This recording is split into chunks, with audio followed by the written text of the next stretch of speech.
Salut les amis, bienvenue dans le Plein de Super, l'émission qui vous fait découvrir le meilleur de la bande dessinée américaine. On va parler comics. Je suis à Ringside, je suis accompagné comme toujours de l'inusable Isaac. Bonjour Isaac, comment ça va? Eh ben, ça va très bien. Ça va très bien. Aujourd'hui, un gros sommaire avec une petite BD. Voilà, un sommaire très dense autour d'une petite BD. Est avec nous aussi Jérôme, le Lord of Babylon. Comment vas-tu Jérôme? Bonsoir à tous. Bah ouais, ça va pas mal. Je renchéris sur Isaac en disant que voilà encore une émission qui vous prouve que la taille ne compte pas. C'est vrai, on aime le croire. Et oui, parce qu'on se retrouve aujourd'hui pour Manhunter, une saga qui va nous emmener, enfin, qui va nous ramener dans les années 70. On est en octobre, ça va d'octobre à novembre 73, l'édition de Manhunter qui est dans les backups. Oui, on va parler de backup aujourd'hui, de petites histoires, d'historiettes, mais qui peuvent créer une grande histoire. Donc des backups dans la série Detective Comics 437 à 443. Donc Detective Comics, vous savez, c'est la série vedette où est apparu Batman, et dont Batman est le héros sur quasi la totalité. Donc, octobre-novembre 73 jusqu'à octobre-novembre 74, la publication. Et également un chapitre final dans Manhunter, la spéciale édition, en 1999, puisqu'il y a eu une ressortie en 1999 de cette BD qui est devenue culte. Au scénario, on va avoir Archie Goldwyn, et au dessin, le grand Walt Simonson. On a déjà abordé le cas de Walt Simonson dans son run sur Thor. Vous pouvez aller écouter notre émission où on s'est étendu en large, en travers sur cette énorme saga autour du dieu d'Asgard.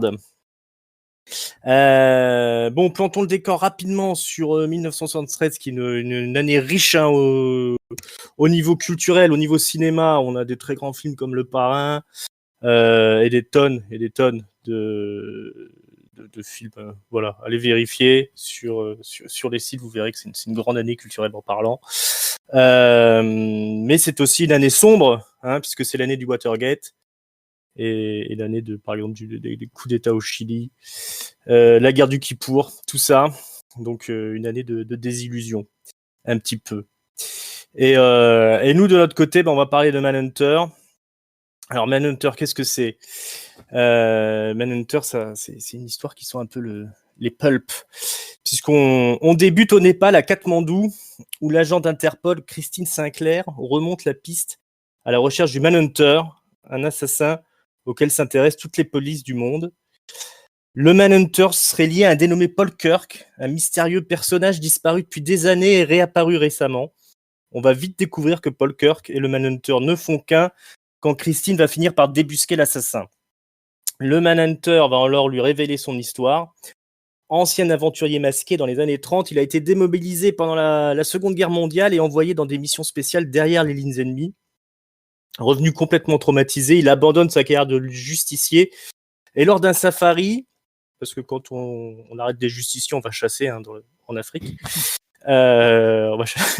incapable de tirer sur le gibier, il va se faire tuer, écrasé par la charge d'un éléphant. C'est bien tout ce qu'il mérite. Mais son répit est de courte durée, car il est ressuscité par le Conseil, une organisation secrète constituée des plus hauts dignitaires internationaux qui vise à remettre l'humanité dans le droit chemin. Au passage, le Conseil lui a octroyé un pouvoir d'auto-guérison, semblable à celui de Wolverine, qui le rend quasi invulnérable. Mais bien sûr, l'enfer est pavé de bonnes intentions, et Paul va vite se rendre compte que non seulement le Conseil est complètement corrompu, mais également que, cerise sur le gâteau, ils ont fabriqué une armée composée de soldats clonés à partir de son ADN. Donc là, ça va pas du tout. Il va donc se retourner contre ses sauveurs. Il n'aura plus qu'une obsession, réduire à néant le Conseil et son armée de clones.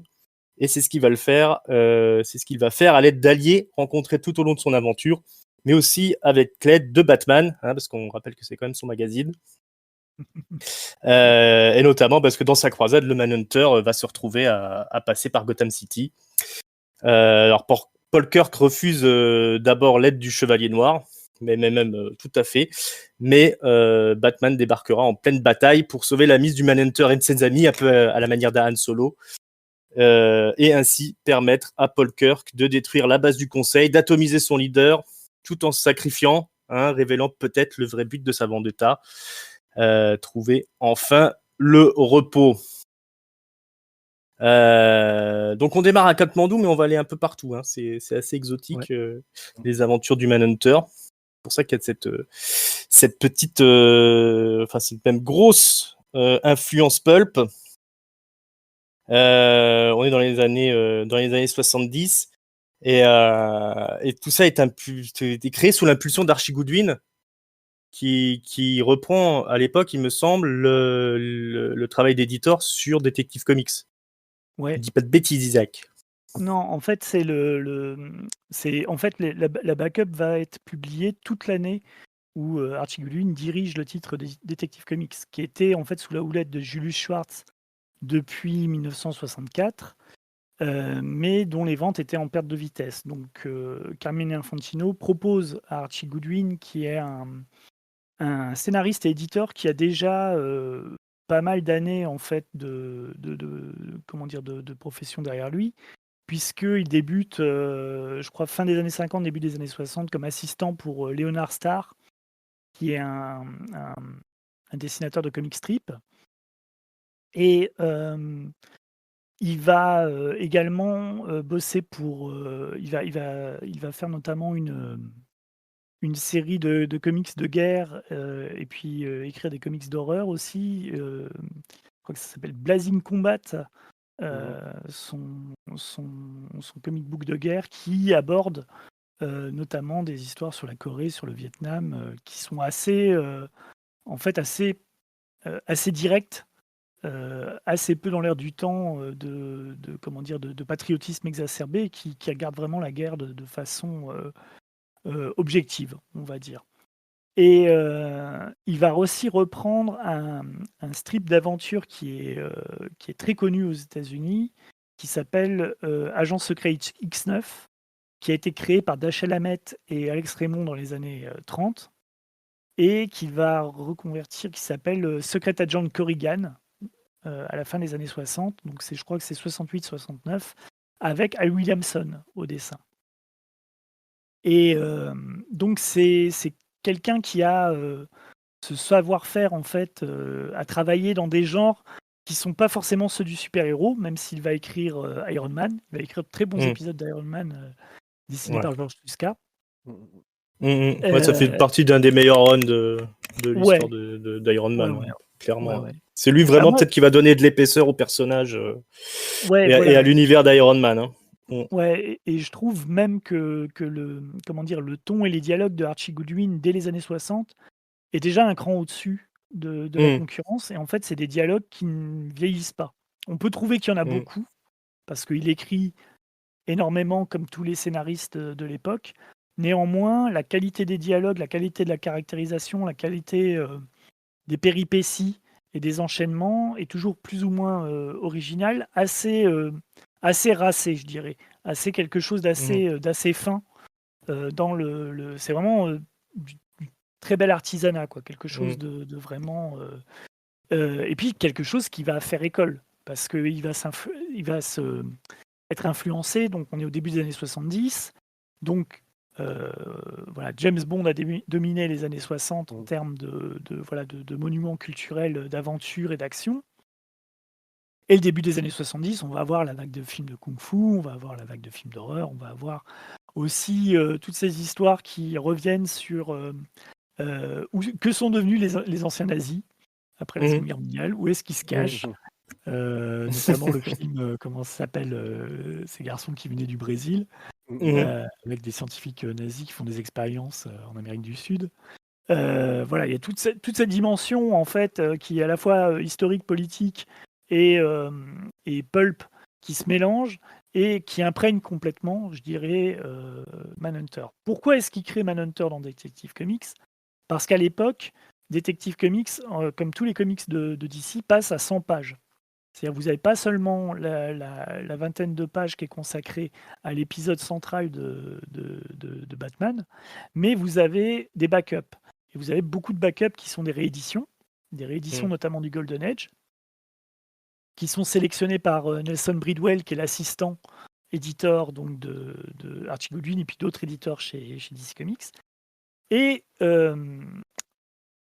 Archie Goodwin a cette idée de faire un héros de deuxième génération, comme il y a eu Flash, Green Lantern, Atom, Hawkman dans les années 50-60.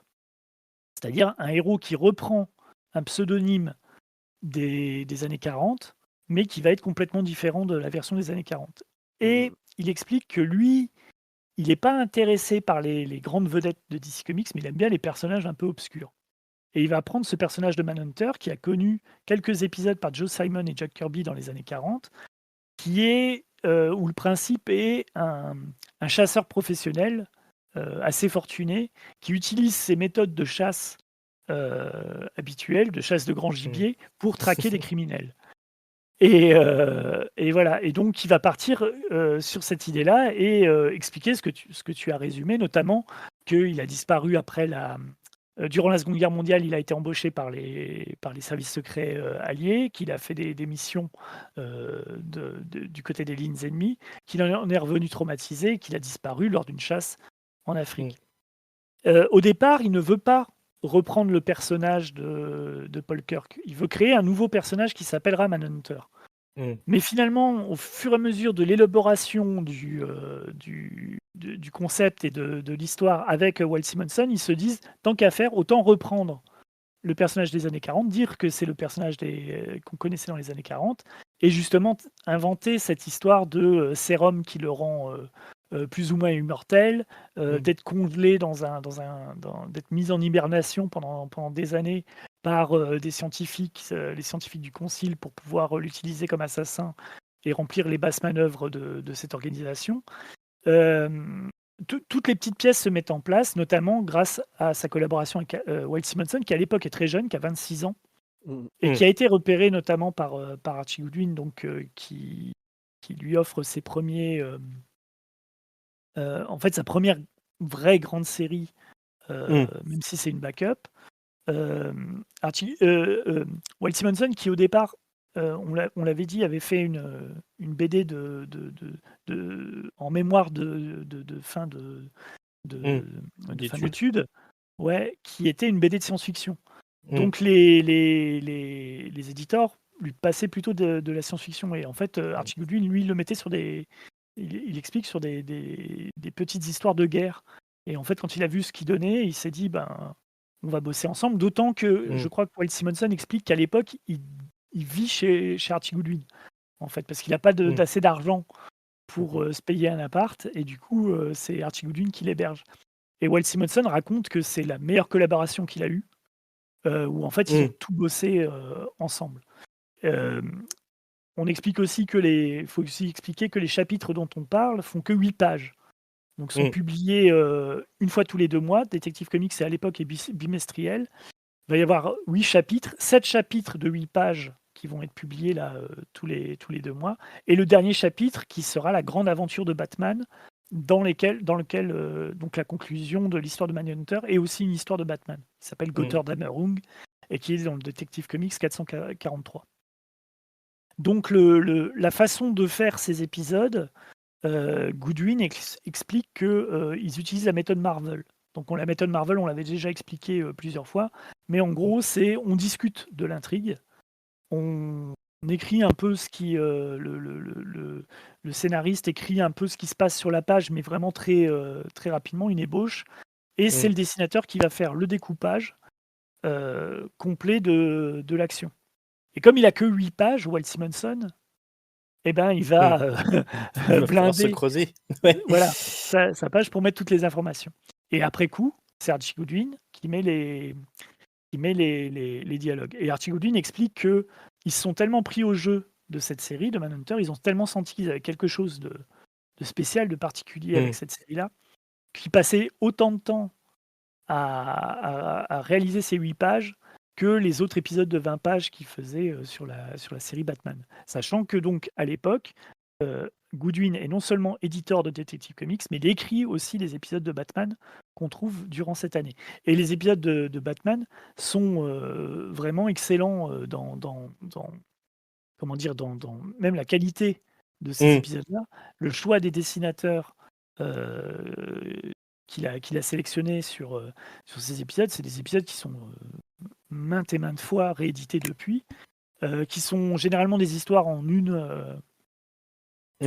autoconclusive, mais les dessinateurs sont... Il y a Jim Aparo qui fait donc ses débuts sur Detective Comics alors qu'il était déjà sur Batman Brave and the Bold. Il y a Howard Chaykin, il y a Alex Stott, il y a voilà, il y a Dubolinge, il y a Salamendola. Il y a un seul épisode qui n'est pas écrit par Archie Goodwin, qui est en fait un épisode écrit par Steve Englehart sur une idée de Neil Adams et dessiné par Salamendola, donc qui est devenu donc légendaire et qui sera remanié par Darwin Cook dans les années 2000. Qu'un épisode où Batman prononce pas une seule parole en fait, un épisode où, qui est que de la description. Et voilà, pour finir sur ces épisodes-là, donc moi j'ai la chance d'avoir les numéros individuels. C'est vraiment que de la bombe en fait cette année-là. C'est vraiment une année d'exception. Les années 70, c'est plutôt le haut du panier pour Batman parce qu'il est plutôt bien servi avec Denis O'Neill, avec Steve Englehart, avec Neil Adams, Marshall Rogers, Len Wein, Jim Aparo, tout ça. Mais cette année-là de Detective Comics géré par Archie Goodwin, c'est vraiment c'est un petit bijou. Et c'est une montagne de bijoux. Et au milieu de ces bijoux, il y en a un qui resplendit encore plus et qui est Manhunter. C'est vraiment... Ouais, mais Archie Goodwin, il n'est pas extrêmement connu en France. Il est pas... Je trouve pas qu'il a la reconnaissance qu'il devrait avoir. Oui. Il est rarement cité. Pourtant, c'est quand même un gage de qualité qui fait jamais défaut. Hein. Moi, tout ce que j'ai lu de lui, ça a toujours été bon. Hein. On parlera peut-être un jour de Star Wars aussi. Ou, et puis je crois que Jérôme est fan de l'adaptation d'Alien. Son adaptation encore avec Walter Simonson. Qui pareil, là, ils sont en feu, là, les deux. Hein. Pourtant, Dieu sait que les adaptations en comics ou en BD de films peuvent être sacrément casse-gueule. Et purée, là, ils se font plaisir. Il y a des images qui impriment la rétine. Et puis j'aime beaucoup, moi, les années 70 de Simonson parce qu'il travaille, il est jeune, quoi. Donc il fait plein de choses, il teste. Enfin, c'est même pas il teste, tu vois, mais il est pas, il a pas encore le style qu'on lui connaît à partir des jeunes titans, enfin de Thor, de tout ça, tu vois. Donc on n'est pas du tout dans cette. Il n'a pas encore cette épure. Enfin, en tout cas, il est pas là. Mais ça reste que, en fait, déjà, tu le vois pour ce qui concerne Manhunter, tu le vois dans le découpage. Et aussi dans cette capacité qu'il a de remplir, enfin vraiment d'avoir des cases incroyablement denses, mais toujours totalement lisibles. Là, je pense d'un coup, là, en en parlant à cette page où on voit le chef du conseil avec tous les autres membres du conseil derrière, avec le casque qui se met, et qui est tout un passage où en même temps, on est en train d'expliquer à Paul Kirk qu'est-ce qu'est le conseil et tout ça. Enfin, c'est un truc assez immense. Où il y a aussi le passage flashback quand Paul Kirk explique à Sinclair son passé, et tu vois tout le truc, toute la partie Afrique du Sud avec lui-même dans son ancien costume, avec l'éléphant, enfin tout le côté un peu comment je dois montrer toute l'Afrique, enfin tout ce passage, et il te joue ça juste avec du symbole, quoi, un éléphant, un peu de jungle, le costume, tout ça, enfin la Seconde Guerre mondiale après, boum. En une page, parce que voilà, il y a 8 pages, mais c'est des pages qui sont incroyablement denses, mais toujours lisibles. Et c'est ça qui est assez, qui est incroyablement fort. Enfin, je pense que c'est là avec Archie Goodwin qu'il arrive à qui travaille ça, quoi, qu'il affûte ce don qu'il a de faire passer énormément de choses, visuellement incroyablement dense, mais de jamais perdre la clarté de la lecture, Mm. notamment dans une première lecture, où quand tu es dans une première lecture, tu t'attardes pas forcément. Tu vas lire l'histoire, tu vas un peu aller au vif du récit, et en fait, il perd jamais ça, et que quand tu le relis, à chaque fois, tu vas t'attarder sur des centaines de... Enfin, pour ce qui est de Mindhunter, tu t'arrêtes sur quasiment toutes les cases. Il n'y a, Ouais. pas- Ouais. il y a pas une, il Mm. y a pas une Y case a sur pas une laquelle case achetée. Hein. Mm. ouais, où tu ne vas pas t'arrêter, où tu vas pas relire. Et aussi, je trouve, un récit qui te fait revenir en arrière très souvent. Mm. Parce que tu vois à quel point c'est aussi en termes d'information, euh, Ouais. c'est assez incroyable à quel point quand tu as certaines informations, tu vas relire des passages avant et tu vas comprendre comment tout s'imbrique. Euh, on citait donc dans le contexte hein, euh, l'émergence enfin, de l'espion en tant que figure populaire dans les années 60 avec James Bond, et puis à la télévision, hein, exactement. Et je pense que moi, quand j'ai relu la Manhunter, je trouve aussi qu'il y a incroyablement du prisonnier. Oui. Parce Ouais. que on Ouais. est plus, c'est pas un espion, c'est pas James Bond, le Manhunter. Mm. C'est le James Bond désabusé. C'est déjà le mec qui a posé sa démission comme Mm. le personnage de McGowan pose sa démission au début de la série et se fait capturer après derrière pour être emprisonné dans le village.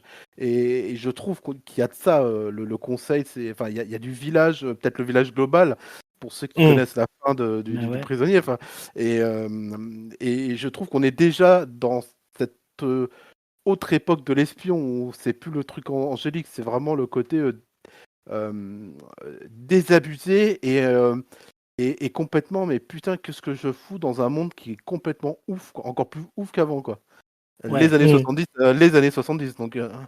Ouais, ouais. Je trouve que c'est à la relecture, c'est quelque chose c'est même quelque chose d'émouvant sur le personnage. C'est-à-dire que Mm. Ah ouais. son but, en fait, son Mm. but, c'est vraiment de mourir. C'est Ouais. que c'est ce qu'il explique, c'est qu'il pensait connaître enfin le repos là quand il y a eu cette chasse à l'éléphant qui s'est mal passée.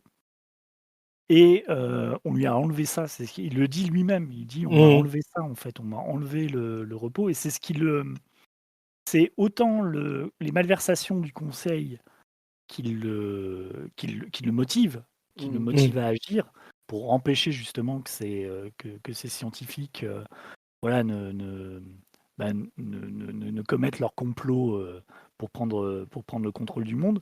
Mais c'est aussi de la vendetta, c'est aussi de la vengeance personnelle. Il est aussi Mm. motivé par le fait que on l'empêche de mourir. On Mm. l'empêche de mourir et il va être de plus en plus dur à tuer étant donné qu'il a cette capacité autorégénérante qui va forcément inspirer quelques temps plus tard Wolverine, qui n'est pas encore créé à l'époque, qui Mm. est qui Ouais. apparaîtra, je crois, c'est 74 Wolverine ou 75. Mm. Mais en tout cas, le Manhunter anticipe, anticipe Wolverine. Ah, il Ouais, anticipe beaucoup de choses. Hein. ouais, il anticipe beaucoup de choses, c'est ce que j'allais dire. Il y a Oui, beaucoup oui. de thèmes qui sont que voilà qu'on va retrouver dans le futur. Rien qu'une armée de clones. Bon, Voilà. je fais pas un dessin. c'est assez simple. Oui, et puis toute l'influence, Le le Winter côté Soldier. le Winter Soldier, le côté ninja asiatique, enfin la culture asiatique mélangée avec toute son arsenal. Où on apprend dans la définition du katana notamment. Ouais. Maintenant tout le monde sait ce que c'est, mais à l'époque c'était Oui, pas. mais tu vois, C'était complètement novateur ce genre de truc. tu vois, contrairement à des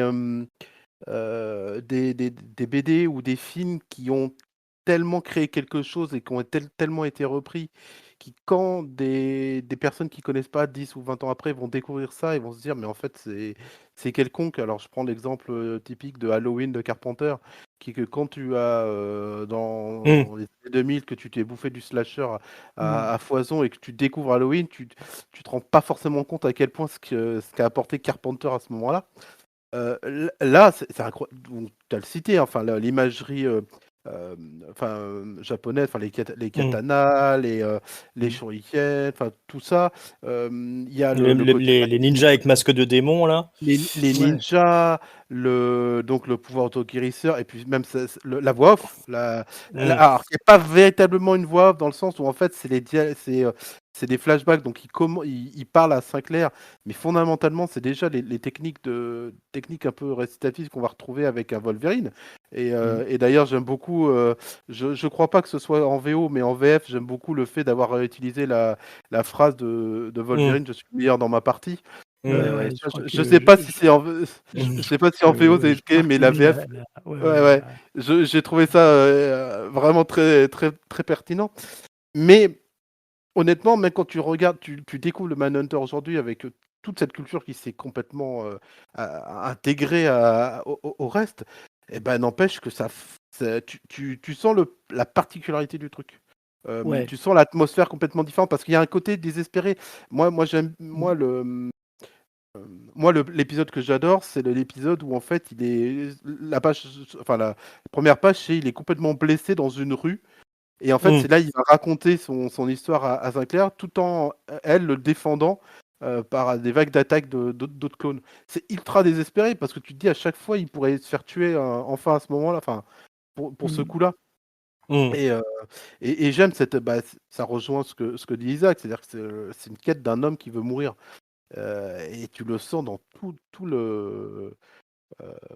les pages, avec le côté aussi qui contrebalance, qui est le look même du personnage, qui est complètement rouge, bleu, blanc, Mm. ultra voyant, pour Ouais. un univers où tu dois te fondre dans les ombres. Enfin, je veux dire, normalement, où un Batman se fond bien, lui, il est complètement à l'opposé.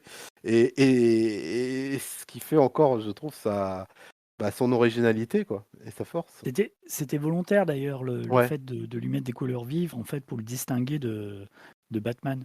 Et c'est vrai que Mm, je trouve même l'intégration en fait des éléments exotiques, Mm. justement ça fait pas exotique. Mm. Ça fait totalement logique, ça fait pas assemblage. Je trouve que comparé à Shang-Chi, le maître du kung-fu, Mm. qui sort à peu près à la même époque et qui a en plus un début assez similaire puisque Manhunter, on l'envoie, en fait, sa première mission que le conseil lui donne, c'est d'aller abattre un agent d'Interpol. Mm. Shang-Chi, c'est pareil. Fu Manchu lui demande d'aller tuer, pour la première fois où il va en Occident, il lui Mm. demande d'aller tuer Denis Neville, je crois, qui s'appelle comme ça, l'agent de Scotland Mm. Yard, enfin bref, ou de l'OSS. Des services secrets, je sais plus, je crois du MI6, enfin bref, c'est Mm. pas très, très important. Mais ce que je veux dire par là, c'est que les histoires, les intrigues sont similaires, mais déjà, dans Manhunter, il y a le détournement de la chose, puisque la cible chez Shang-Chi, c'est en gros, il refuse de tuer, il rejoint le camp du bien.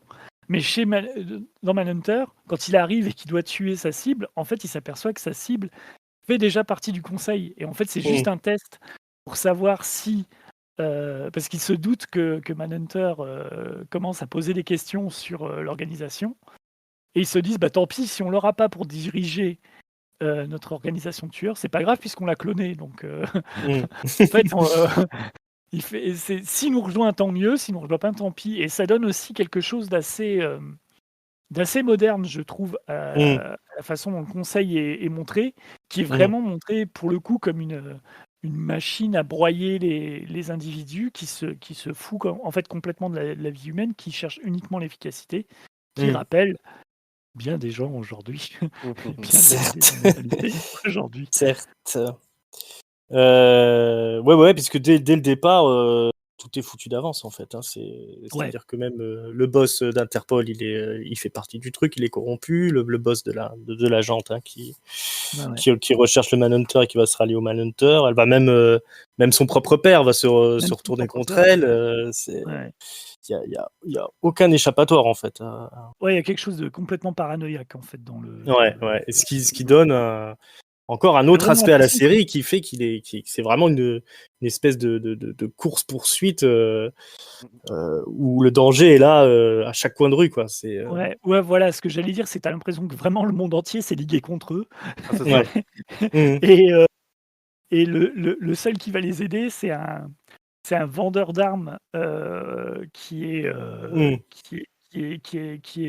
le fils, en fait, du guide, de Paul Kirk dans les années 40, en fait, qui était un peu, le serviteur, quoi, de Paul Kirk et qui lui Mmh. explique, «Moi, je ne serai pas le serviteur comme mon père, en fait. Mmh. Mmh.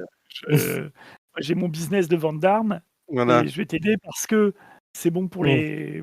pour les affaires et puis parce que, voilà, il a une certaine dette, mais il ses alliés sont pas non plus, comment dire? C'est pas des pro-chevaliers, quoi. En Mmh. fait, Non. il y a ça Bah, aussi, il y a ce côté ambigu dans les héros qui est hyper intéressant. c'est Heu, même son mentor qui au début un peu, Mmh. qui est donc celui qui ouais, enfin lui celui qui l'entraîne qui va s'opposer à lui parce qu'il suit son propre code de l'honneur ouais. qui va après le Qui est rejoint l'ancien ça garde c'est du corps d'un ouais, scientifique, Mmh. qui a survécu à Hiroshima, ouais, en ouais. plus, il y a Mmh. toute Oh, voilà, ouais, il il y y a a toute cette encore toute Ah non imaginaire, mais ouais. oui, d'Hiroshima et Ah mais compagnie. Oh. c'est assez incroyable de tout ce que ça vaut et puis ouais, Mmh.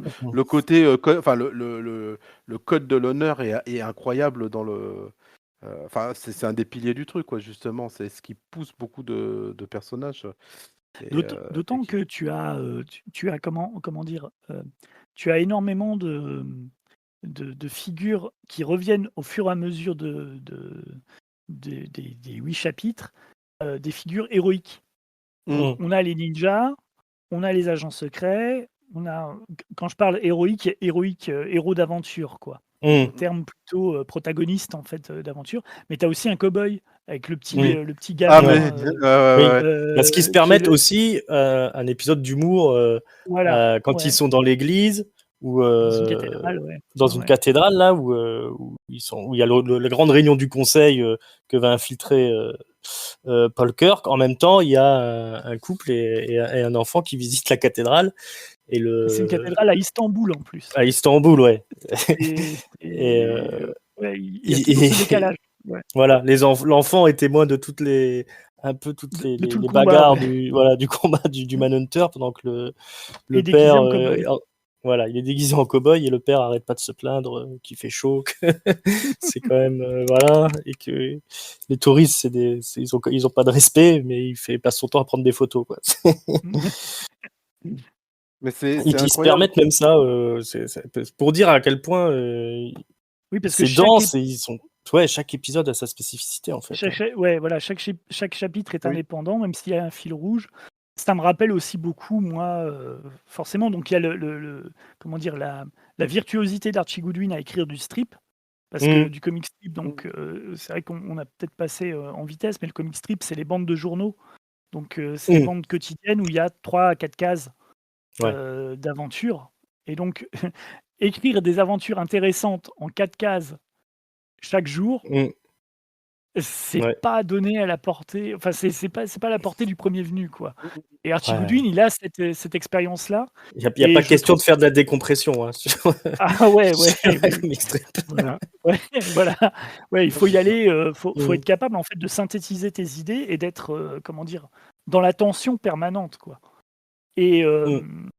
je trouve aussi que Manhunter, c'est un des plus beaux héritiers du Spirit de Will Eisner, Mmh. Mmh. Mmh. qui étaient aussi des chapitres qui avaient cette particularité, en fait, d'être un comic strip qui était vendu en supplément, dans les journaux du dimanche, dans les années 40 et en fait, c'était un supplément, comic book.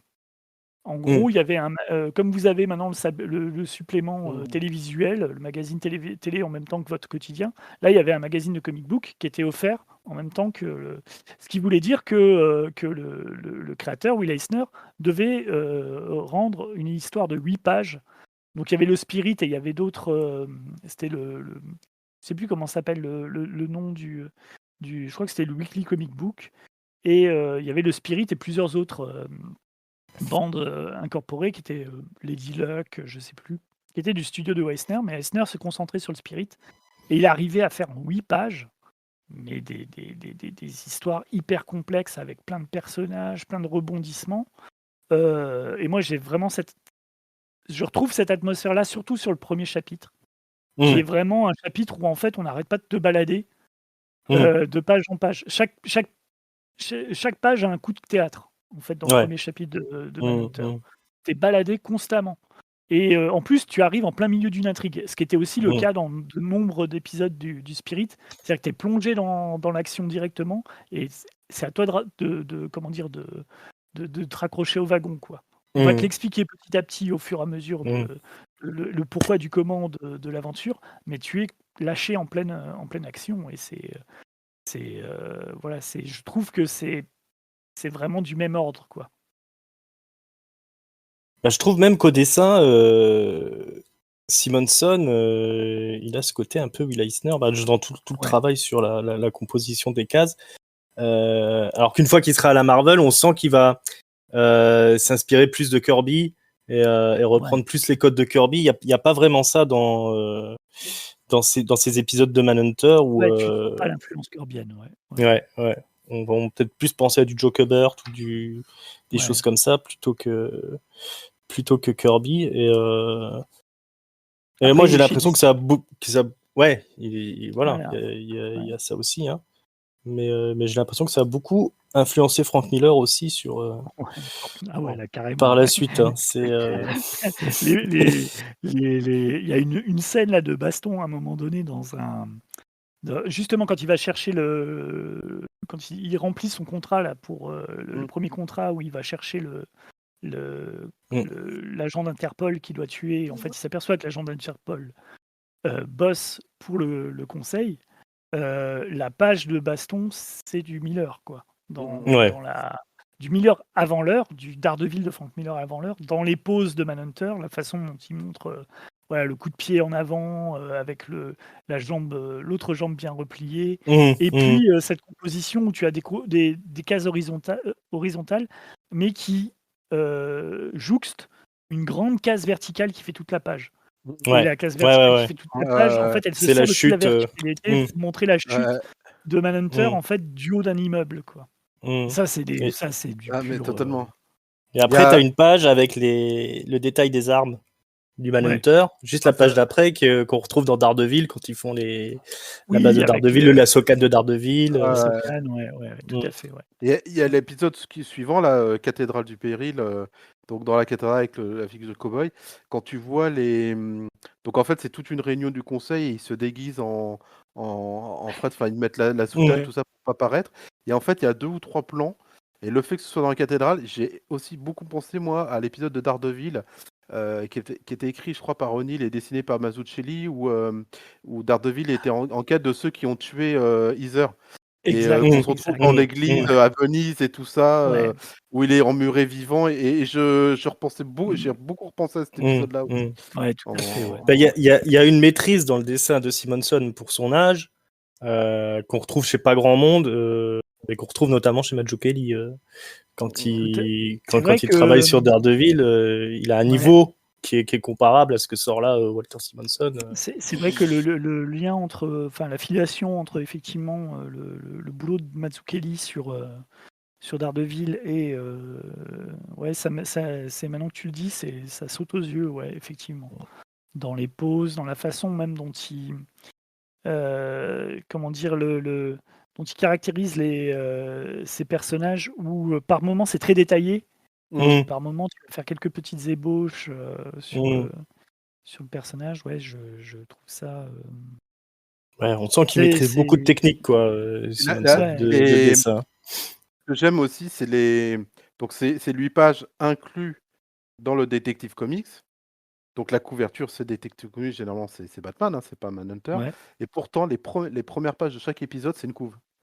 Moi tu vois, tu prends alors mon préféré, je crois que c'est le 2e épisode. Et ça, tu vois, il n'y a que la BD qui peut faire ce truc-là.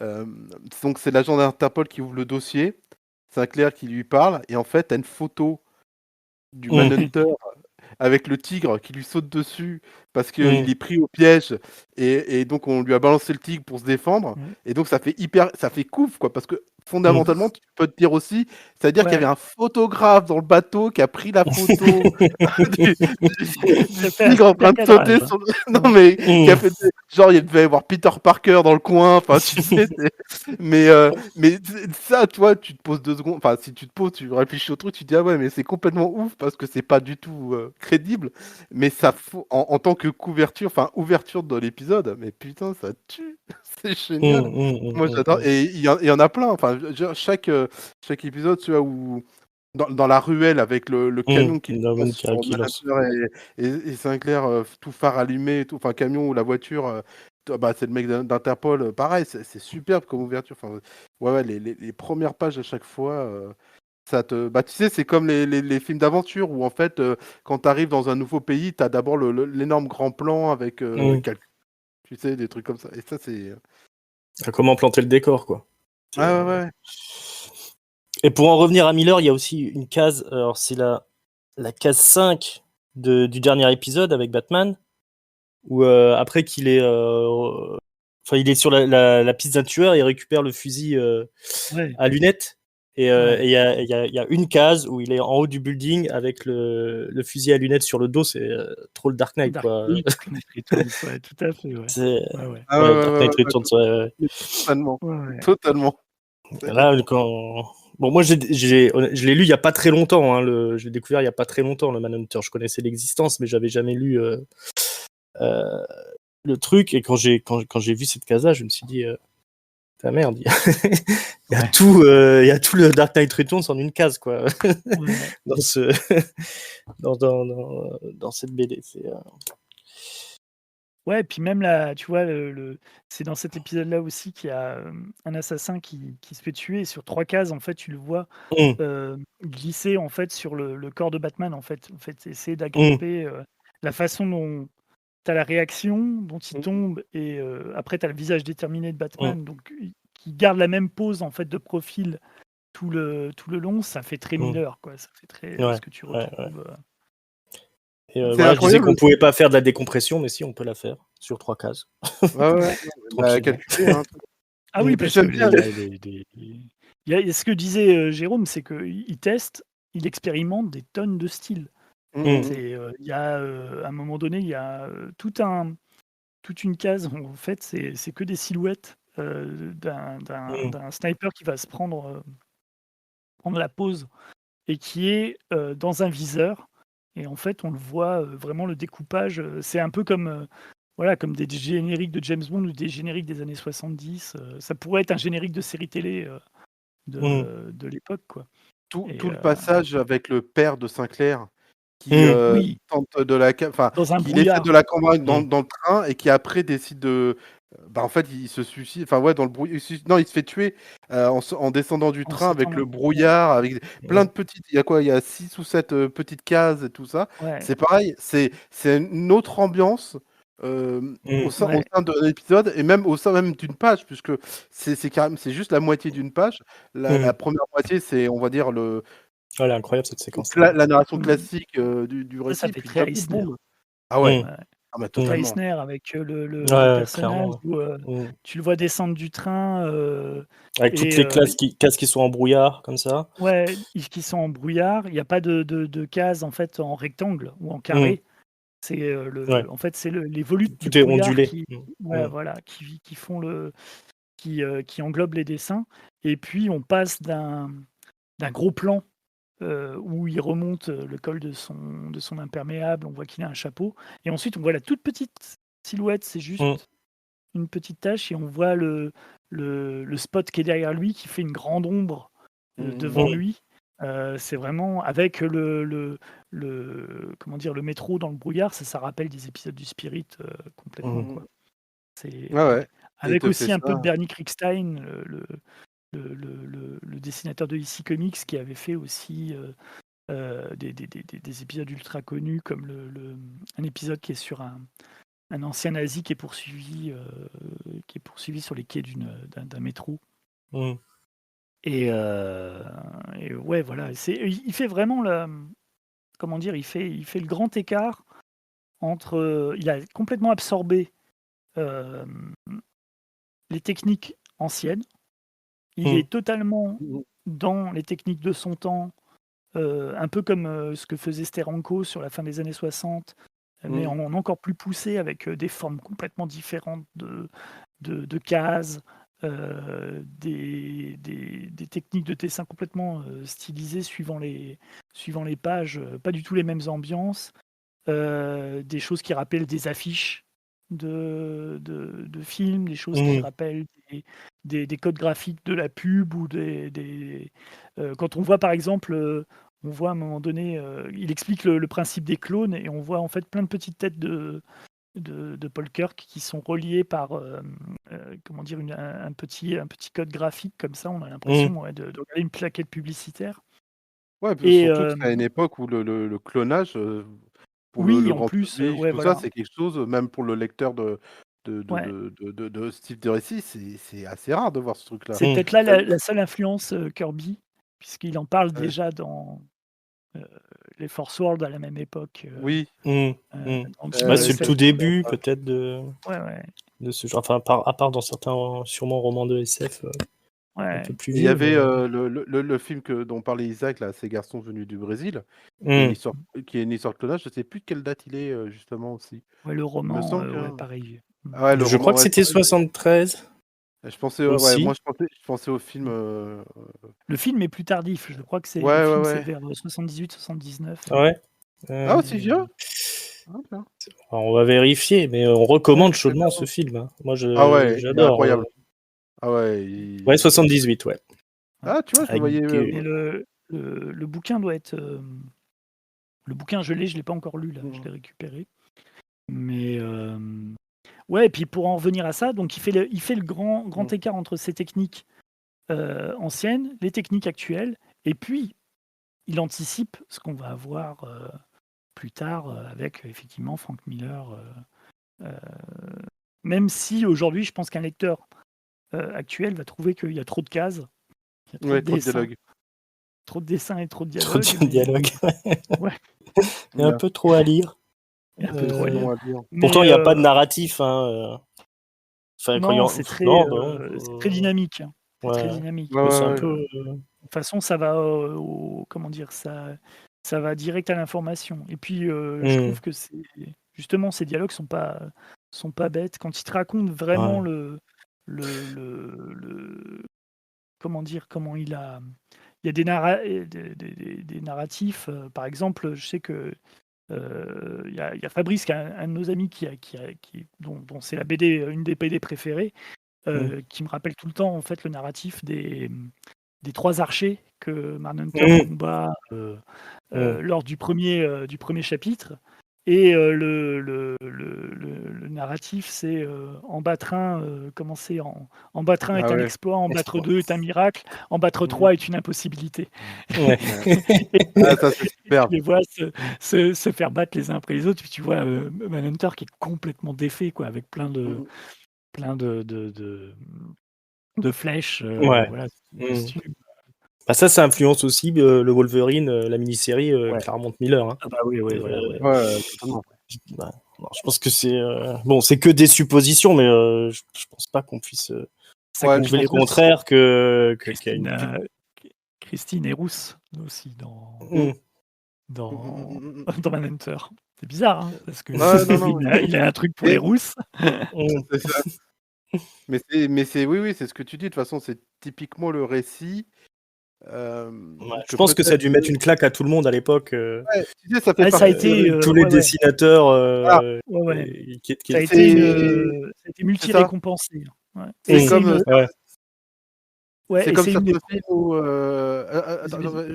ouais, je dis c'est comme certains films ou certaines BD où en fait ça n'a pas forcément trouvé son public, mais par contre les professionnels l'ont vu et ils se sont fait putain c'est quoi ouais. ce truc de dingue quoi. Mm. Ouais. Et pour lequel ils ont pioché après. Et il y a eu quand même un engouement du public, mais le problème c'est que le public n'est pas venu sur Detective Comics.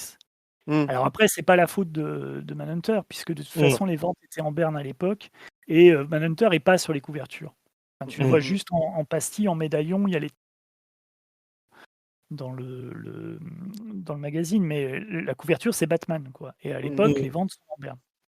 Et en revanche, quand tu lis le courrier des lecteurs de l'époque, les avis sont dithyrambiques, hein. Les lecteurs, ils sont complètement à fond dans l'histoire, à tel point que ça va gagner je crois que ça va gagner, alors je ne sais plus quelles sont les récompenses qu'il va avoir en 73 et en 74, mais aussi en 79, quand ils vont faire pour la première fois des rééditions chez DC de BD de leur catalogue. En quelle année, tu dis? 79. Ouais, donc c'est pas du tout courant à l'époque. Pas du tout, pas du tout. Et ben, c'est un des premiers titres qui est sélectionné donc par Jeanette Kahn, qui est la nouvelle publisher, pour avoir ce traitement de faveur, à tel point qu'ils vont même refaire les couleurs. Les couleurs sont entièrement refaites par Klaus Johnson, qui à l'époque est également sur le Daredevil de Frank Miller. Et les couleurs de Klaus Johnson vont, c'est les couleurs que tu vas réutiliser dans toutes les réimpressions de Manhunter. Il y a une nouvelle intro de Archie Goodwin qui est aussi dans le Manhunter spécial que j'ai, qui date de 99, dans lequel donc il y a la réédition de ces épisodes, plus un chapitre inédit, puisque malheureusement Archie Goodwin nous a quittés en 98. Il est mort d'un cancer assez foudroyant. Pour raconter un peu ce qu'il est devenu, Archie Goodwin, après Manhunter, il a notamment donc écrit Star Wars chez Marvel. Il a créé la ligne Epic, qui était la ligne adulte de comic book chez Marvel tout au long des années 80. Et il était superviseur éditorial. Et ensuite, il est repassé chez DC à la fin des années 80, où il a lancé Legends of the Dark Knight et d'autres. Superviser d'autres projets éditoriaux, dont un dont on va parler, je pense juste après, qui est le Golden Age, dans lequel Paul Kirk intervient. Et donc au cours des années 90, il apprend qu'il a un cancer, il meurt en 98, et à l'époque, ils avaient comme idée avec Walt Simonson de refaire un épisode de Manhunter, mais avec l'idée de pas, de pas contredire ce qu'ils avaient fait dans la série des années 70, qui se finissait, puisque le spoiler, mais l'épisode final se termine avec la fin de Manhunter, quoi. Il y a vraiment une fin à Paul Kirk. Et donc ils font cet épisode, ils parlent en fait, ils parlent de plusieurs idées, ils décident de faire un one-shot dessus. Et cet épisode, ils le réalisent de nouveau avec la méthode Marvel. Et ce qui veut dire que Walt Simonson a toute l'intrigue, mais n'a pas les dialogues. Et entre-temps, donc, Archie Goodwin meurt. Donc, Walt Simonson hésite. Il a quelques pages de croquis, il a quelques pages de découpage. Et puis, c'est sa femme, Louise Simonson, qui le convainc de faire l'épisode, mais en muet. C'est-à-dire qu'il n'y aura pas de dialogue. Il n'y a pas de dialogue. Et l'épisode est très beau. Tu le comprends complètement, sans les dialogues. Et c'est dédié à Archie Goodwin. Voilà. Ça leur a moins fait de bonnes choses, lui, Simonson. Il est super parce que justement, tu vois, justement, c'est le Simonson fin des années 90. Là, tu vois la différence. Là, tu vois la différence. Et en même temps, tu vois je trouve l'affiliation, quoi. Tu t'y perds pas. Enfin, il est génial, cet épisode. En plus, tu vois, comme tu dis, il contredit pas et il rend magnifiquement hommage au personnage, quoi, tout en étant une histoire. Et j'aime bien parce qu'il est aussi. Je trouve qu'il y a un truc qui me plaît beaucoup dans Manhunter, donc on a dans cet épisode et dans l'épisode final, c'est comment il pose le personnage de Batman. C'est-à-dire que c'est vraiment le Manhunter le héros, et le personnage de Batman est beaucoup plus en témoin. Et par le personnage de Manhunter, tu vois aussi ce qu'est Batman. C'est-à-dire que le Manhunter va faire des choses que Batman ne fait pas. Et je trouve que ça. Moi, j'aime beaucoup la manière dont Batman est beaucoup plus il est un témoin actif, mais il reste quand même en retrait dans l'histoire du Manhunter. Et la première apparition, c'est une des rares fois, je trouve, que je peux voir ça, la première apparition du Manhunter face à Batman. Celui qui est, on va dire, celui qui est en défaut, c'est Batman. C'est pas Ouais. le Manhunter. Alors que, Mm. on va dire que 90% du temps, quand tu as une rencontre entre les deux, tu sais qui est le mal alpha, Ouais. on pourrait dire. Et là, Mm. c'est quand même le Manhunter qui limite lui fait la leçon, quoi. Mm. Ouais, et puis ce qui est marrant, c'est que Et Batman passe son temps dans l'épisode à essayer de rattraper ouais, Mm. les ouais. d'offrir ses services alors que personne ne veut bosser avec lui. Mm. C'est ça. Ouais. Et Tu sais, Batman Goodwin a été assez malin pour ne pas faire simplement Batman qui tombe dans l'intrigue de Manhunter, c'est Mmh, qu'il est relié parce que il veut venger un de ses amis policiers. mmh. Qui a battu. Ce que j'allais dire. En plus, l'histoire de Batman, elle est super cool, quoi. Mais oui. Ouais. L'histoire Tout à de fait. vengeance de son ami là, qui avec un twist à la fin. Ouais. C'est Et avec, voilà, même ça, c'est pas. Ah, mais le twist et le avec, twist est avec- super.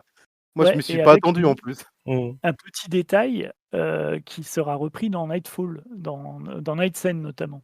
C'est-à-dire le coup Ouais, de, il y a, comment dire, il y a un détail autour d'un coup de kung-fu qui s'appelle Mm. la patte de léopard, Ah et oui. en fait, ça sera repris dans Night Scene dans les années 90. Bah, c'est pas un peu, l'équivalent de la prise Vulcan, c'est Non, ça? tu sais, c'est Non? l'espèce de coup Ah, je confonds. Mm. paume en Ah avant, ouais, non, tu et, as raison, je Mm. confonds avec en l'autre, gros, qui est l'autre truc. Ouais. censé Ouais, faire remonter ton nez ouais, dans ouais, la cervelle. ouais, c'est ça, ouais.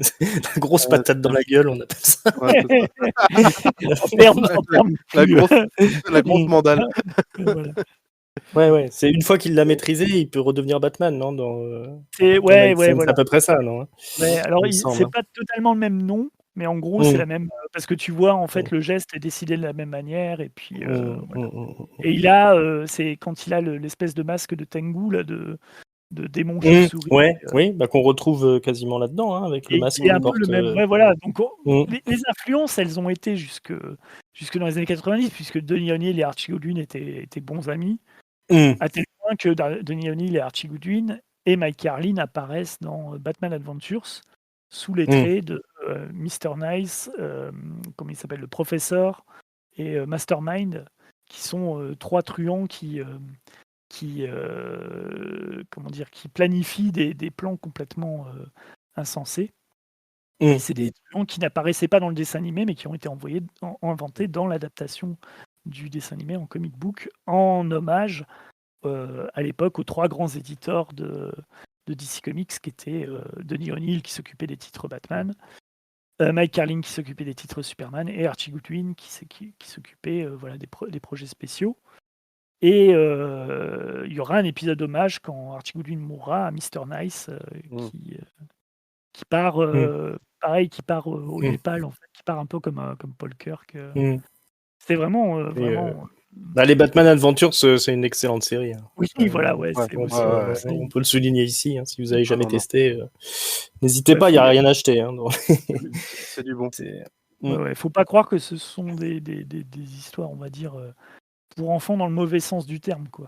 Ouais, c'est pas de l'exploitation de franchise, c'est Ouais, c'est pour toute la famille, c'était et vraiment. c'est vraiment. Ah, Ça Mm. date à c'est plus, 77 ans. ouais, c'est plus, Ouais, on c'était a plus la possibilité de faire du comics d'une manière un peu différente de ce qui était proposé à côté, c'est-à-dire euh, ce qu'on Feuilleton, appelle maintenant voilà, le feuilleton, la continuité envahissante, les crossovers envahissants. Là, c'était vraiment une issue, une histoire, et voilà, parfois peut-être sur un ou deux épisodes, mais ça permettait aux auteurs de pratiquer comment dire, une rigueur qu'on retrouve plus trop maintenant, hein, mais ouais, puis développer ça permettait de développer les séries animées, qui sont excellentes. l'univers, ouais. ouais, Ouais, l'univers le qu'on n'a pas Superman égalé depuis, hein. ouais, Mm. les Superman Adventure, ils sont passionnants aussi, hein, Mm, mm, mm.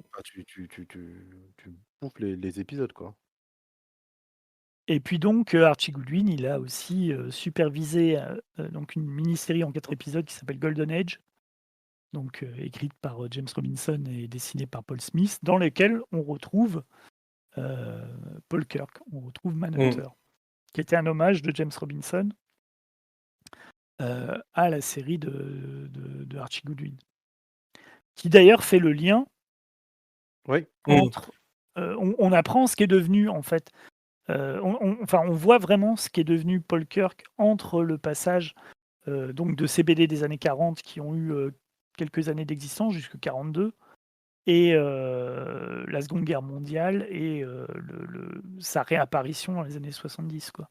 On le voit notamment en agent double, voilà, lancé derrière les lignes ennemies, qui va être complètement traumatisé, qui va revenir au pays à moitié schizophrène, quoi. Ouais. Ouais, c'est Et une c'est pareil. excellente mini-série, hein, Golden Age, Bah, qui c'est, finit. Ouais, c'est- Vas-y, Ouais, non, vas-y. vas-y. Je disais, bah, Non, en fait, c'est Oui, vas-y. Vas-y. c'est bon. Non, non, excuse-moi. Je disais, oui, oui, mais que justement, Golden Age perpétue bah, un peu cette idée du Manhunter qui est de. Ouais, les héros des années 40, que sont-ils devenus, mais dans un contexte beaucoup plus désabusé et d'une manière surtout dans une manière, comment dire, de réécrire, en tout cas d'offrir des récits historiques sur une période américaine via les super-héros.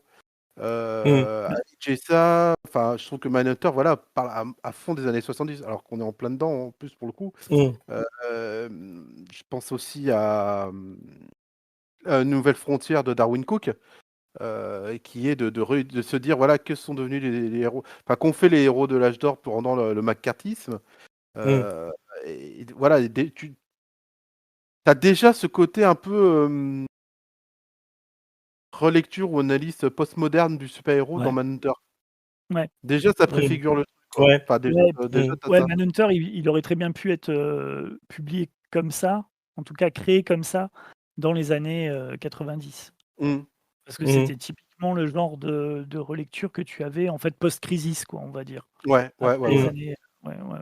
Il y aura d'ailleurs une série Manhunter, puisqu'il y aura plusieurs Manhunter. Ça, c'est aussi une autre particularité de DC, parce que très peu de temps après la série Manhunter, donc en backup, un autre Manhunter va être créé par Jack Kirby dans un numéro de First Issue Special, mais qui n'est pas du tout Paul Kirk, qui s'appelle Mark Shaw, et qui est recruté par une secte de Manhunter, donc qui lui donne un costume qui est le similaire à Jack Kirby. Et Steven Gellhart, quelques temps plus tard dans Justice League of America, va reprendre le personnage pour expliquer que les Manhunters sont reliés aux gardiens de l'univers. Et notamment, c'était le projet des gardiens de l'univers avant de créer le corps des Green Lantern. C'est-à-dire, c'était des robots trackers qui combattaient le mal, mais qui ont pété un plomb et qui sont devenus un peu fascisants. Donc du coup, ils ont arrêté d'employer des robots et ils ont décidé d'employer des humains avec le corps des Green Ces Lantern. hypocrites de gardiens. Ouais, ce qui a très bien marché Ouais, avec Hal Jordan, hein, ouais, tout le monde totalement. le sait. Et, et ensuite, les Manhunters, en fait, se sont rebellés, attaquent les super-héros donc dans les épisodes de Steven Gellhart, et ils attaquent aussi dans les années 80 dans un truc qui s'appelle Millennium, où ils implantent en fait dans chaque série. Donc c'était un crossover de DC peu de temps après Crisis, 87 je crois ou 88. Et en fait ils implantent dans chaque série DC Comics, c'est un traître en gros. Et on s'aperçoit qu'ils bossent pour les Manhunters, quoi, qu'ils bossent pour ces robots de l'espace. Et John Ostrander et Kim Yale sortent une série qui s'appelle Manhunter après Millennium, avec Mark Shaw qui reprend le costume de Manhunter. Et la série est vraiment bonne, elle n'a pas duré longtemps, parce que ça n'a pas été un gros carton, mais la série est vraiment chouette, avec Mark Shaw, c'est un avocat qui est aussi justicier, qui est un peu comme Daredevil, quoi. Mais pour DC Comics, et il a comment dire, il a les mêmes questionnements sur sa mission, sur la justice, et il décide d'arrêter d'être Manhunter à la fin. Il y aura une nouvelle Manhunter dans les années 2000 qui est, je crois qu'elle s'appelle Kate Spencer, qui elle est procureure. C'est écrit par Marc Andreyko, c'est pas mal du tout. C'est pareil, c'était il y a eu des backups dans Detective Comics, puis il y a une série. C'est pas mal, c'est relié aussi aux héros des années 40. Et puis, comme d'habitude, notre ami Brian Michael Bendis a fait n'importe quoi dans les années 2010. Un crossover incompréhensible qui s'appelle Léviathan, machin chose. Ah oui, Ouais, Ouais, qui Leviathan Rising ou un truc comme ça, qui fait revenir Mark Shaw en super méchant de l'univers d'ici, enfin n'importe quoi. Qui a des Voilà. pouvoirs cosmiques. Il a une armure. En fait, il y a toute une enquête pour savoir qui est Léviathan. Et ça a duré des mois. Et dans les interviews, il disait vous verrez, c'est un mec qui est relié à la Ligue de Justice. Jamais vous trouverez. Et effectivement, jamais personne n'a trouvé. C'est ça. Les indices ne menaient pas à ce personnage-là. Donc, du coup. Alors, c'était Mark Shaw ou c'était Mark Paul Shaw. Kirk? Mark Shaw. Pas Ok. Il a quand même pas ressuscité Paul Kirk. Quand même Non. pas été jusque là. Okay. Non. Par contre, Paul Kirk, il y a un de ses clones dans une série que j'ai pas lue qui s'appelle Power Company, écrite par Kurt Busiek et dessinée par Tom Grummett. Il y a un des clones de Paul Kirk qui fait partie de cette équipe. Ça vaut peut-être le coup de jeter un coup d'œil. Et pour finir le survol, donc il y a aussi dans la série JSA de James Robinson et David Goyer. David Goyer a créé un personnage qui s'appelle Nemesis, qui est la fille du docteur Micros, donc le docteur du Concile, du Conseil qui a cloné Paul Kirk, qui continue en fait leur méfait, qui a réussi à survivre comment dire, au final de Manhunter, et donc qui a créé génétiquement deux filles, ses propres filles, qui sont améliorées génétiquement, c'est-à-dire elles sont plus résistantes, plus fortes, un peu comme Paul Kirk. Et il y en a une des deux qui est fidèle à son père et une des deux qui rejoint les héros, et c'est Nemesis. Et voilà, donc elle est reliée aussi à Paul Kirk, sachant que ça se continue dans la JSA où on apprend que désormais les clones qu'utilise le Conseil, c'est les clones d'un vilain des années 40 qui s'appelle le Sports Master, qui a rencontré aussi Paul Kirk dans les années 40. Qui est le père de Sport Billy. Qui est le père de Tigress, qui est dans la Justice and Justice Society. C'est vachement bien, moi je conseille la JSA. Alors, oui, la JSA qui est ressortie là récemment les Chronicles. Voilà, disponible, pas cher. Jetez-vous dessus. De toute façon, tout Chronicle, ça vaut la lecture. C'est des achats que vous regretterez pas. Et par contre, je veux pas remuer le caca, mais il y a aussi une série Manhunter qui a existé. Alors, ça doit être dans les années 2000, non 94, par Steven Grant au scénario et avec Vin Jarano au dessin, une série éphémère. Hein. Ouais. Et apparemment, Paul Kirk est le héros, mais je vous avoue que je me suis jamais aventuré. Ouais, exact. Ouais. Oui, il ressemble à Spawn, comme ça. Ouais, mais je crois que c'est un des clones. Ouais, ça doit être un des clones, à mon avis. Ouais. Ouais, c'est pratique le clonage, ça t'évite de faire. D'ailleurs, ils l'ont. C'est tellement une bonne astuce qu'ils l'ont utilisé pour Captain Marvel. Donc, ouais, voilà. Pour pas résister le Captain Marvel, on t'en a fait un clone Skrull ou un truc comme ça, je sais plus comment ils avaient fait. Alors, je n'ai pas eu beaucoup d'épisodes. Bon, moi, j'aime pas Vin Jarano, mais j'ai rien contre Steven Grant, je ne sais pas. C'est peut-être même juste un numéro tout seul, je ne sais pas. Non, c'était à l'époque où ils avaient justement, c'était la série où qui date de juste après Zero Hour. C'était une des séries comme Starman. Ouais. Et toutes les séries ont bidé sauf Starman. Manhunter, ça faisait partie de. Ça faisait partie du lot, ouais. Ouais, donc c'est peut-être pas forcément catastrophique, mais. Starman, c'est mieux. Voilà.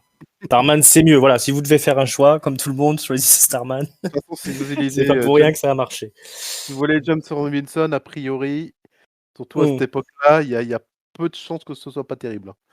Il faudra qu'un jour on parle de tout ça. Ouais.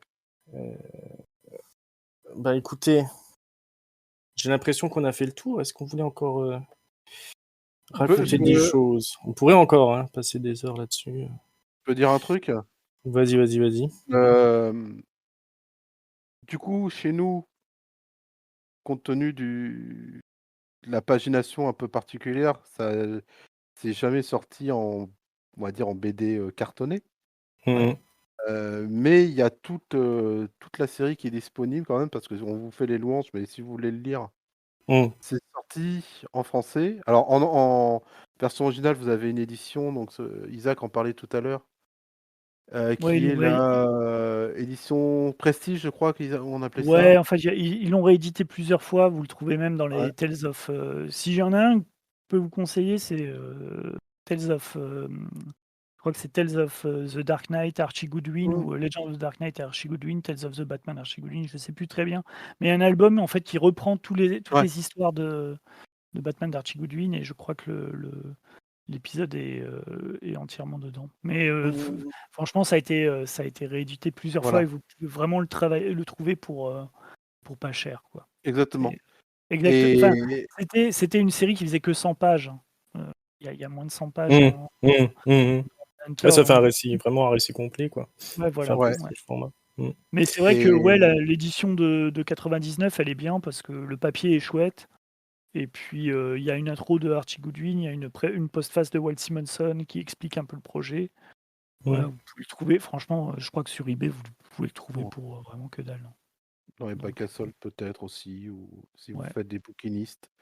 Et puis en français, quand même souligné, c'est disponible dans une revue. C'était le Batman Universe hors série, c'était le combien? Numéro 5. Mm. Où dedans, donc, il y a quelques épisodes de Batman, donc par Archie Goodwin, dont celui dessiné par Lex Toth, qui tabasse sa maman, mais alors d'une force. Et donc, ah ouais, non, mais celui-ci, Ouais, c'est vrai que non, mais il y a ah que des trésors dans ce numéro. ah, mais c'est incroyable. Et donc, Mhm. tout le Manhunter derrière, avec plein de textes, de résumés, comment dire, de mise dans le contexte, tout ça. Et bah, Un excellent travail éditorial. moi, ça me rappelle à quel point je kiffais les revues kiosques, parce que c'était 5,90 €, hein, et vous aviez un Ouais. chef-d'œuvre. Ouais. Voilà. Et souligner la qualité de la traduction aussi. C'était Jean-Marc Lenné, je pense, c'est ça qui a tout Ouais. fait. C'est ça, du beau boulot. Voilà, bon, donc voilà, vous savez quoi faire si vous voulez découvrir cette série. Vous allez sur eBay et compagnie et vous fournissez le Batman Univers 5 ou alors l'édition originale si vous souhaitez. Voilà, bon, on vous rappelle qu'on est sur toutes les bonnes plateformes de podcast. On est aussi sur YouTube. Abonnez-vous, commentez, dites-nous s'il y a des choses qui vous intéressent, partagez. Isaac, un petit mot? Ouais, on a oublié de dire qu'il y a une référence à Jean Giraud, à un moment donné. Il dit qu'il y a un assassin belge qui s'appelle Giraud, qui utilise Ah oui. les armes du. Voilà, c'était le petit coup de chapeau, à mon avis, à l'époque, puisque les artistes de comic book commençaient à regarder ce qui se faisait chez les dessinateurs franco-belges, et notamment Giraud avec Blueberry, et puis voilà, son travail en tant que Mobius. On n'a Voilà, pas ça fait le voulait moment tomber fort et dessus. le moment qui craint. Il n'y a pas On de n'a moment. pas fait ça non plus. Il n'y a pas de comment qui craint, ça vous pouvez chercher. Non. Je cherche, je regarde. Non, il n'y en a pas. Non. Il y a toute Non, vitesse. non. Non, voilà, je dis à toute vitesse. Non. Et des moments top, comme j'ai dit, à peu près toutes les cases. Je sais pas, vous avez quelque chose Non, Moi, j'aime bien honnêtement. la mort de Paul Kirk quand il raconte le safari là au Kenya, où il s'est fait écraser par un éléphant, et t'as la page, c'est carrément une page complète sur l'éléphant qui lui rentre dedans, et qu'il explique qu'il a entendu des battements d'ailes et qu'il pensait que c'était des anges, et en fait c'était juste les du conseil qui allaient le cloner et lui pourrir la vie. Putain, avec une force. Et ça, c'est pareil, c'est des petits détails comme ça qui rajoutent dans le côté désespéré de la chose, quoi. Moi, on l'a souligné, mais c'est la grosse baston qu'il a avec ses clones dans l'appartement, là, découpé en plein de petites cases avec le finish, la traversée par la fenêtre et la chute là sur la longue bande qui descend. Ça claque, mais après, comme je dis, il y a quasiment tout qui est à prendre. Jérôme, peut-être que toi, tu as trouvé un moment qui craint, non? Non, Non, pas non plus, là, de ce que je me dis. Bah écoute, un qu'on n'a pas trop cité et qui tue, hein, c'est les 3 pages de l'épisode où le Manhunter se bat contre son ancien mentor. Ouais. Donc pendant que le conseil se tire, et du coup, il y a sur 3 pages, il y a cet énorme baston entre les deux, à coup de. Je crois que toutes les armes qui puissent exister dans l'arsenal d'un ninja sont utilisées. Ouais. Donc, non, c'est vraiment super, avec une excellente conclusion qui ouvre, qui ouvre après sur l'épisode de conclusion de la série. Voilà.